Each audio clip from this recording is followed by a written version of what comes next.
Check one, two, three.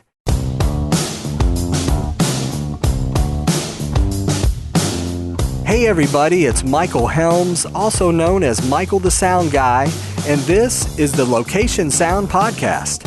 You know, each episode we talk with location sound mixers, boom ops, and other industry pros about the various aspects of recording sound on location, whether it's for feature and independent films, TV commercials, interviews, any time where dialogue from actors is recorded.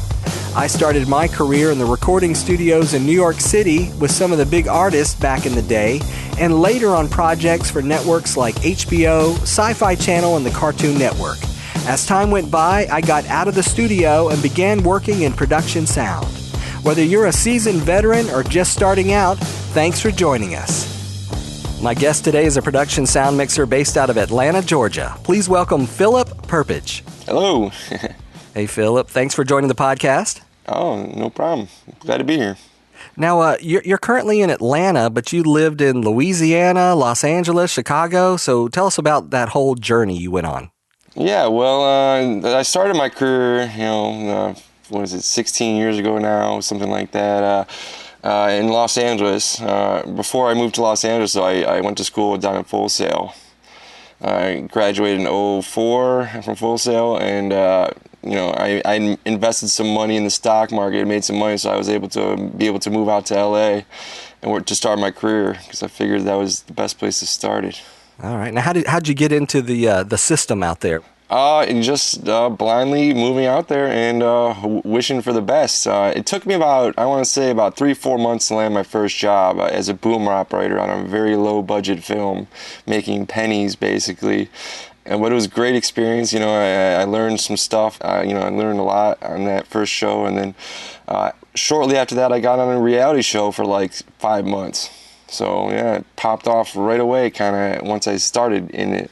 And I just started networking, making connections, trying to get my name out there, just trying to acquire gear at the same time, which is always, a thing that us mixers want to, there's always something to get. So, what kind of advice would you give to somebody that's thinking about doing that?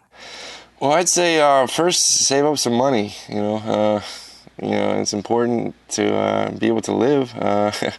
It's expensive. I moved out of LA in 2011, and we moved to Louisiana because the work was really exploding there. But it was tough in the beginning of the career. Any beginning of anything, any career you do, whether it's whatever in film or anywhere, it's just it's tough to start, and you just got to grind it out. And if you love it, that's the key part of it. If you love it, do it. Now, I guess being on some of those early sets, what was it like? Was it, were you just hustling, trying to get to the next job? I was trying to perfect my craft, learn stuff from different people on set, learn stuff from working as if I were a boom operator, learning from the mixer, his style, and, how he rolls, or she, and just really networking is a big thing, because once you work one project, then your name will, someone will ask them, hey, do you have a guy for this? And, oh yeah, I have a guy, and then your name gets tossed in the picture, and all of a sudden they're calling you up and saying, hey, can you do this? And yeah.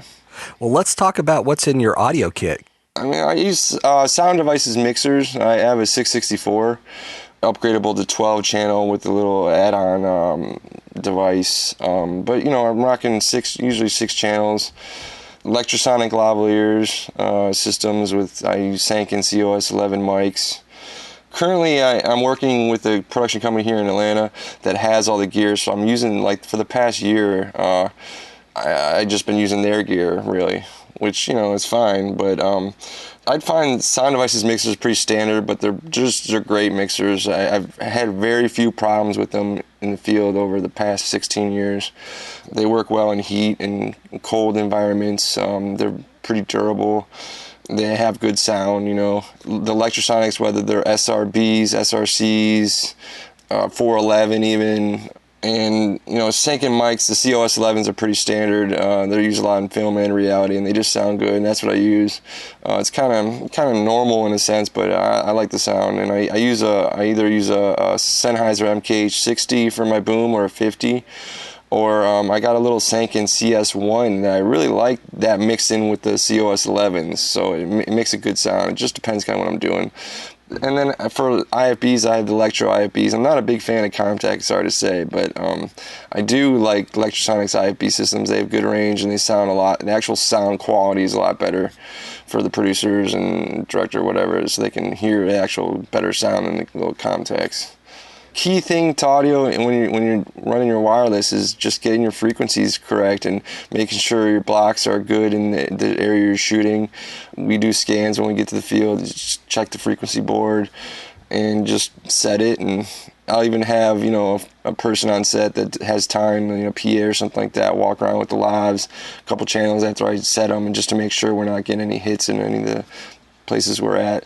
But I mean, usually in the South, like in Atlanta, if you're down in the cities, sometimes you can have some problems, but if you're out in the country, like the range is just amazing. I mean, when I shot in Louisiana, there was a lot of range there, just not many frequencies in there. And when you're in LA, like, oh God, it's just frequencies everywhere. And some days could be, you get some hits, but you don't want hits, obviously, but sometimes you in LA, I got them because it's LA. And I can only imagine New York mixers. I don't know how they do it. They probably have WYSIs where they have the whole range of frequencies they could use. But it's just, I like living in the South the past, 8 years because there's less frequencies in here. Well, what kind of timecode do you like to use? Yeah, I use Tentacles. I got the first generation ones, pretty old school. I've used the Bluetooth ones, which is nice. You just check it on your phone with Bluetooth, the timecode, see if it's matching your mixer when it jams. But I'm not that far advanced as far as timecode. That I just I have 3 of them, so usually I don't shoot more than 3 cameras. So I have those lockets going to the cameras, just jamming from my mixer. Are you primarily doing bag work? Yeah. I mean, I primarily do bag work. I do some feature films. I usually mix about 2 or 3 a year. A lower budget, maybe $1 to $3 million film, something like that. But I have a cart that I use for that. But it's pretty much the same gear for the most part with my mixer, and I have a little iPad with the dongle on it, so I can just have a bigger screen when I do the films. Okay. I've had a lot of success in recording good audio, and I feel like the main reason I have that is because I still have the drive and the compassion to do a good job and to make the best audio we can. And usually on set they are pretty good about acknowledging sound. I mean, if you get on the bad ones and they don't care about sound, you're just like, what am I doing here? Why'd you even hire a sound person? Oh, that's true. Well, out of the projects you've worked on, film projects, what's your favorite so far? Well, I would say in 2010, I mixed, when I was living out in Los Angeles, I mixed a feature film called The Perfect Family, and that was with Kathleen Turner, who, as a kid growing up, I saw many of her films. She was big in the 80s, and it was great, and it was a pleasure to work with her, just see a real professional, star, do her thing. It was just really cool, and it was a great crew, great set. I think it was about a 22-day shoot, 23-day shoot, so it was real quick. Mostly just, about a family. You get if you want to watch it, check it out. But that was the early days of my career. I think I had mixed a couple films before that, but working with Kathleen Turner was great. I mean, it was just, it was a lot of fun. I've worked in Los Angeles for about 7 years, and then I moved to Louisiana and worked there for about 5 years, and then I came to Atlanta. I've been here about almost 5 years now. The crews across the board I've had some great crews. I've had some bad experiences, which I'd rather not talk about, but there's some shit shows, sorry to say it, but there's some shit shows out there that just don't run smoothly. And unfortunately, that affects everyone's work. But I've been blessed to get work with some great people and some great talent, and the crews are great around the country that I work with, depending on you're on West Coast, South, wherever. All right. Now you're currently working on an HGTV project. Yeah, it's for I'm not too sure if it's either HGTV or the Magnolia Network. It's a new network by HGTV. I'm not sure where it's going to be aired, but it's supposed to be on the Magnolia Network, And it's just a home renovation show. Pretty straightforward, just usually in 1 or 2 locations a day, just renovating at home. Yeah. All right. Now, are you wiring up the principal host? Oh, yeah. The main talent is always wired. I mean, everyone's always wired. I rarely use boom except for the OTFs, the interviews and OTFs, just because there's 2 cameras and there's small, not small rooms, but there's not a lot of room to maneuver around in there. So, yeah, it's mostly lavs, like I said, except for the OTFs and interviews, and I'll throw the boom in there, whoever we're interviewing or OTFing. Okay.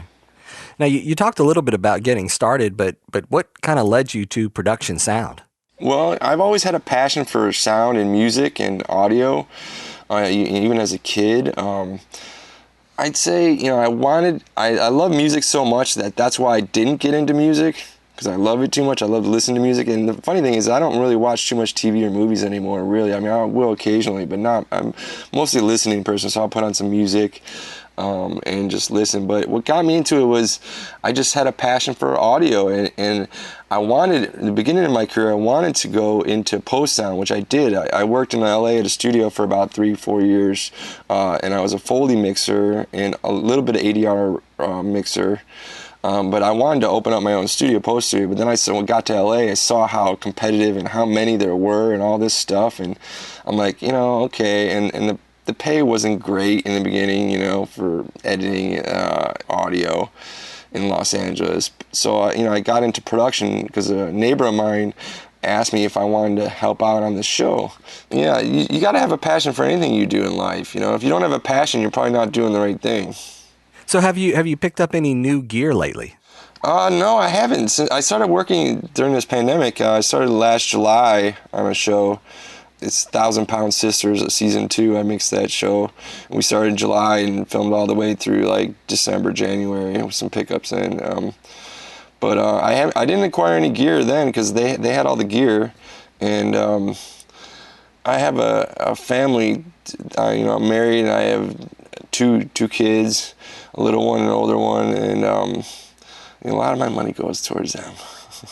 Well, let's talk a little bit about what's it like? How do you try to balance that work and home life? Yeah, it's you thought you were tired before. Well, try having kids. You'll really be tired. I mean, it's just a matter of drinking a lot of coffee and having a positive attitude and having some fun, with the family or without. And, work is just as important because that's how you make your money. And like I said, if you have the passion for it, you love doing it. So you love getting up, whether it's spending the day with the family or going to work. It's all work these days, right? Tell us your worst on-set experience. I'd say it's a thing of logistics when it comes to productions and timing of different things. And when that's all out of whack, it just throws your system out of whack too. And, the way you do things. And it's a matter of the showrunner running the show correctly. If it's all discombobulated, everyone's going to be discombobulated, and it's going to be just a mess, and you're not going to enjoy it because it's just all messed up. But yeah, I mean, I've had a few of those along the way, but I got through it, and I'm still working. So, all right. Well, what's been the biggest technical challenge that you've had on set? Technical challenge, I'd say, I just really, when you're rocking the lavs, the frequencies, making sure your frequencies are good. And, if you have older electrodes or whatever, some of the blocks might not be good. If it's only one block, might not be good in the area you're filming. And if you're getting hits, you gotta either get something else, use a different block, or just try and find the frequency that'll work. I do have that app. It's Freak Finder. I know that helps me out a lot on set. I'll use that to once I dial in the frequencies to check to see if it's going to be all right. And it's not always correct. Sometimes it'll say it's okay, and then you'll still get a hit or two. But for the most part, that helps out a lot in field work. Okay. How many different blocks do you have usually? I have I use a lot of 19, 20. Even though 26 is illegal, I still like that block. It's just clear as day. Yeah. I'd say, and 470 is usually pretty good too, down around 470. SRC, if you're using electro, the SRC's AA band is probably the best you'll have around the country. Okay. If you could go back and start over, what would you do differently? What would I do differently? I'd probably do. I mean, I'm enjoying my life right now. I haven't done anything that I regret as far as my career. I mean, if anything, I do wish to get some more gear, which I probably will be in the near future. This pandemic is just, it's a little different, you know, spending money and doing things like that. But, you know, what I would do different in my career was I probably maybe would have stayed out in LA a little bit longer, you know, to get into that market. But I realized, you know, the rates in Los Angeles are not as good as people think when it comes to like random shoots. You know, yeah, if you're on a TV show, yeah, if you're on a movie, yeah, but the rates in Atlanta are great here as far as mixers, and a lot of the mixers in Atlanta keep it that way because they want the rates to be high. So they, you know, but there's so many mixers in Los Angeles that people will take these lower rates. And you know, it's just, you got, because you haven't maybe worked in a couple weeks, you got to take it. But yeah, I mean, I'd say stay out in LA a little bit longer, network more with some of the crew members and producers and directors and stuff like that. But I really have no regrets about anything. I wouldn't have done anything differently, really. Okay. How has the business changed, I guess, since you started from the beginning? I'd say just with technology of the mixers changing. I mean, when I first started mixing reality, we weren't recording to hard drives, you know, or, you know, the recorder. It was just wireless hops to camera, you know, one channel for left and one channel for right. And if you had more than 2 tracks, you had to double them up, but you still had to send it to camera. And then the weird thing was you could never really listen to the actual recording, so the camera people would have to listen and make sure that it was okay as well. So, you know, that has changed a lot. That was the beginning days of reality, how they did it. And now we're all ISO channels, you know, on a mixer recorder, and you know, it's just, you don't have to worry about your audio as much in a sense because you know what you're getting. Yeah. Is there another project you want to talk about, one of your all-time favorites, or something that really stood out to you as a cool project? Yeah. I did a show near the tail end, about 2 or 3 months worth of work, called Swamp Pond, and that was down outside of Baton Rouge, and we had a lot of fun. It was, you know, it was a 25-person crew, something like that, 30-person crew, somewhere around there, and we just had a lot of fun. We busted our ass working, got the jobs done day to day, and had a lot of fun afterwards. And we were at it was a hotel. It was an old plantation turned into a hotel, so it was pretty wild. There were, you know, we had ghost experiences there, and there was a lot of weird, crazy things. We just had a lot of fun, and yeah. just yeah, a lot of stuff happened. Ghosts, and you know, one of our medic slash driver or whatever, he was a ghost hunter, so he went in and had recorded the room and was hearing different things, and yeah, and, you know, it was cool. But it was a good show because, you know, I really enjoy recording in the South because you get to see some pretty beautiful stuff sometimes out in nature, and, or, you know, wherever you are. And one of the problems with me, and not with me, but that I have with some things, is sometimes people take things too seriously. You know, just, you need to take a step back, relax a little bit. Everything's gonna be okay. You'll get through it. But I tend to be very laid back, but not, you know, not too laid back on set. But I'm pretty easygoing. I'm easy to work with. A lot of people like working with me that you know, are just kind of more chill people, and, you know, we're very serious and very focused. But, you know, it's not going to be the end of the world if, you know, you don't get that shot, or, you know, I don't know. It's just people are riled up sometimes too much, and they just need to take a step back and breathe. Well, do you use any kind of services to help you get the next job? Any kind of, just primarily networking? I do Staff Me Up. I'm on there. I don't really use any other thing. I just Staff Me Up, but I've been with this production company here in Atlanta since last July now. Well, but I worked a little bit before that, but they got me kind of full time now. I mean, yeah, I just say Staff Me Up, and just word of mouth. You know, networking with producers and directors and even crew members. You know, DPs. You know, whatever. Just networking with them, and then, you know, the best thing you can do is just get your positive mentality and your work ethic out there that people want to hire you. they want to make it fun. A lot of people want to have fun on set. Yeah, it's going to be fun, but you just got to network. That's a key thing. Exactly. All right. Well, do you have any kind of workflow that you like to do when it comes to, say, at the end of the day, the way you transfer your files? What's your workflow? Yeah, I record on the CF and SD, 2 cards. Usually hand off the CF at the end of the day to the AC, who then in turn brings it to the office or wherever they're cutting it. But I do see the new thing is, all this stuff probably in another 3-4 years, a lot more people will be sending it to the cloud. So, after you're done recording the take, it'll be sent off to the cloud. And that way post can have it lightning quick and, obviously much faster. But it seems like that's going to be the trend going forward. But I mean, as of now, it's just hand off the CF card at the end of the day. And then I have the backup on the SD, or the vice versa. Have the backup on that I keep for a good week or two until I don't hear anything from post, and I'm like, okay, well, I guess everything's fine. So whether you hand off the CF or the SD, I suggest you getting a very large one as your kind of home base, card that you don't move out that much, you don't take in and out, and you just leave it there and you record for days or weeks or whatever until it fills up, and then slowly delete days just to keep it as a backup. Yeah, I do realize it's on the same mixer, but having 2 recording both simultaneously the same thing, is good for a backup. And in case the one you do hand off gets corrupted or whatever, you'll have it on in your bag or on your cart. All right. Now, do you back up that extra card to a computer or anything like that? It just depends what I'm doing. Like, if I'm doing a film, I'll back it up, yeah. But in reality, I just leave it in the bag.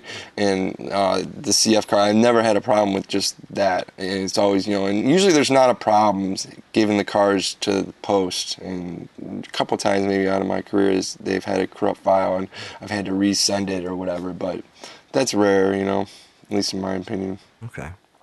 Well, if you could offer some advice to maybe somebody just getting started in sound in the industry, what would you say to them? Obviously, focus on networking, and also, acquiring gear so you can take jobs that need gear and you can make some money back on that. Taking out a line of credit to get gear would probably be a good idea. You don't need the newest, baddest thing right away. You can start off small, but I do suggest getting a good mixer, Sound Devices or Zaxcom, whatever, just a good mixer. Invest in that, and then get your nice boom, nice boom mic and pole, and suggest getting just a couple lavs, whether they're, even in the beginning, depending on what you're filming, even if they're the Sennheiser G4s or G3s, depending on what you're filming, if you're just doing interviews, those would work fine, And I even used them in the field in Louisiana. I had a couple G3s, and they worked well, a lot more range than I thought they would have. But yeah, focus on networking, getting your name out, sending your resume out. Making a sound reel if you're beginning from stuff you've done. If you haven't worked professionally, I'd say get out there and do some recordings, try some stuff, just try it. And you learn so much in school, but the real learning is out in the real world, and working and learning from every day you work. What can I do better? What could I have done here differently? Stuff like that. All right. Now, did you have any mentors that kind of helped you along the way? I've worked with some mixers, yeah, and they've taught me some stuff, how they roll, and yeah, I've learned from mixers. I'd say a couple, 2 or 3 probably mixers, no names or anything like that, but just learning from them, and also just learning from my perspective what I could do better, or reassessing my overall workflow and what could make it run smoother, what can I do differently to make it better, that kind of stuff. After you're done working a long day, sometimes your mind is still going and you want to think about all the stuff that you could have done, maybe differently or better, this and that, what was this, what was that. But yeah, it's just focus, and like I said, if you haven't recorded anything or you don't have the gear, A, get some gear, B, go out and record some stuff with your friends or something, just so you can try the equipment and get used to it and feel more comfortable with it. All right. Well, is there any final words of wisdom you'd like to share, or? Yeah, well, I'd say just try, even in the bad times, I'd say keep a positive attitude. That's important. You know, part of your work is not only your audio, but your attitude on set and how you can get along with people. Yeah, just keep a positive attitude. I'd say that's the best thing you can do. Well, if people wanted to find out more about you or reach out to you online, what's the best way to do that? You can find me on Instagram. I'm also on Facebook as my sound company. I'd say, yeah, just Perpich Production Sound on Instagram. You can follow me there. I do have a lot of photos from my family and stuff, so it's not all business. But yeah, I'd say you can just look me up online, find me. You'll be able to find my number or my email. All right, I want to say thanks to Philip Perpich for being on the podcast today. And thanks, Michael. Appreciate it. Thanks for listening. If you're looking for more audio-related podcasts, here's what some of our friends in the podcasting community have in store for you. Hey everybody, this is Tim from Tonebender's Sound Design Podcast. We've been on an awesome run of interviewing and talking to the people behind the best-sounding movies of the last year. Films like Jesus and the Black Messiah, The Trial of the Chicago 7, Wonder Woman 1984, Nomadland, The Sound of Metal, Mank, The Dissident, and even Tenet. If you want to hear these stories and more, check them all out wherever you find your podcasts or at tonebenderspodcast.com. Hi, this is Christian from the Sound Effect Podcast. In our latest episode, you'll hear field recordist adventurer George Vlad from Mindful Audio talk about his travels and work, including his latest library, African Desert, all at soundeffect.com/podcast.